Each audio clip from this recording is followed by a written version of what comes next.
How would you like to avoid the typical holiday weight gain? I've got 5 easy tips that'll get you started. Number 1, do not skip meals. That's an easy one that we often tend to do, and I know I used to.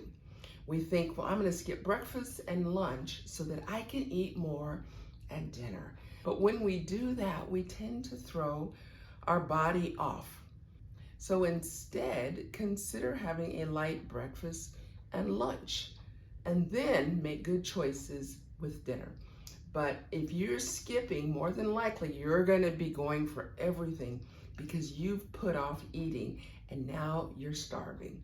So let's stop skipping meals.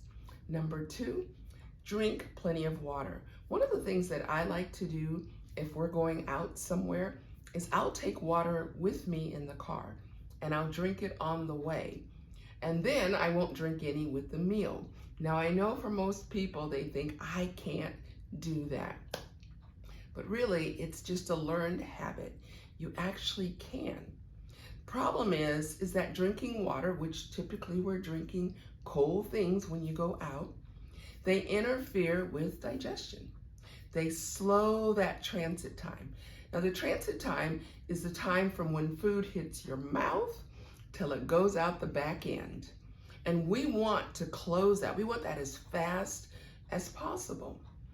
Otherwise, food is getting stuck, it's taking longer, and then that's what tends to lead to a lot of digestive problems. So again, if you can, and I know you can, simplify it by having a lot of water before, and then if you have to, just sip a little bit, and preferably not ice cold. And then after a meal, wait about an hour. All right, number 3, chew slowly and chew a lot.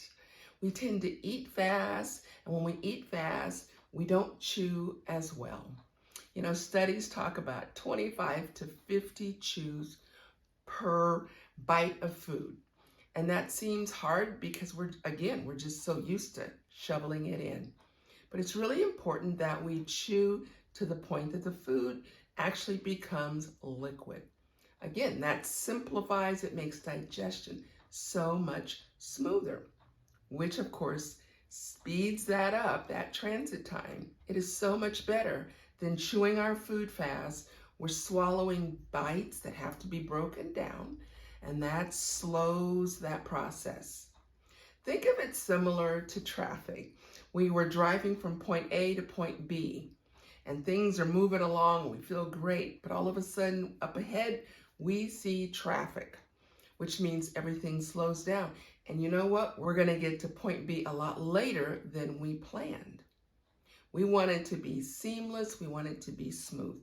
And that's how we want our digestion to run as well. So make sure you're chewing carefully and you're taking your time. The other thing is when we eat fast, we eat more because we haven't given our brains time to say, slow down, I'm full. So instead, yes, there's that pie. Yes, there's that favorite side dish that you love. Consider just taking it in a little doggy bag and taking it home and enjoying it the next day for leftovers. That's a win-win in my book. And then number 4 is we need to be active. And that's huge. And I know, especially like where I live in the Midwest, it's cold. So we're not as active. One of the best things you can do, especially after a big meal, is get up and move. Now, if it's not too horribly bad, put a coat on and go outside for a nice brisk walk. You actually burn more calories when it's cold outside. Your body has to work more. So that's great. If, on the other hand, it's cold, it's snowy, and you can't get outside, be intentional about getting up and moving around. So for example, if you're home or someone's home, get up and help with the dishes and be intentional about movements.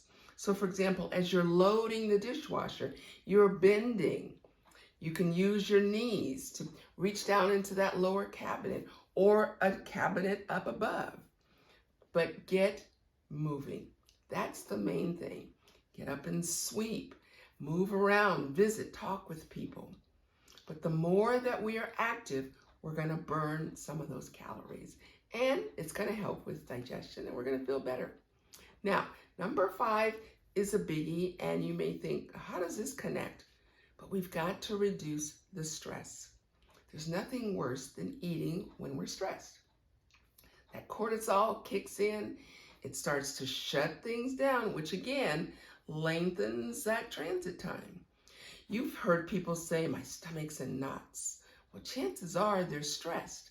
And because their stomach's in knots, it's going to slow things. You're not going to digest your food as well. You start having all these issues going on. So let's lower the stress. If you feel stressed, then do not eat. Instead, maybe get some fresh air, go take a walk, do something. But eating when we're stressed is the number one thing to lead to heartburn and a lot of other issues. That's when we're going to start packing on those pounds that we do not want to. So, by the way, I do have a free holiday planning guide if you need tips to help reduce some of that stress. We want to enjoy the holidays with family and friends, and we really don't want to pack on those extra pounds and then have to worry about getting rid of them after the holidays. This is Coach Maggie bringing health to you, making it easier than you thought possible. Take care, and of course, God bless.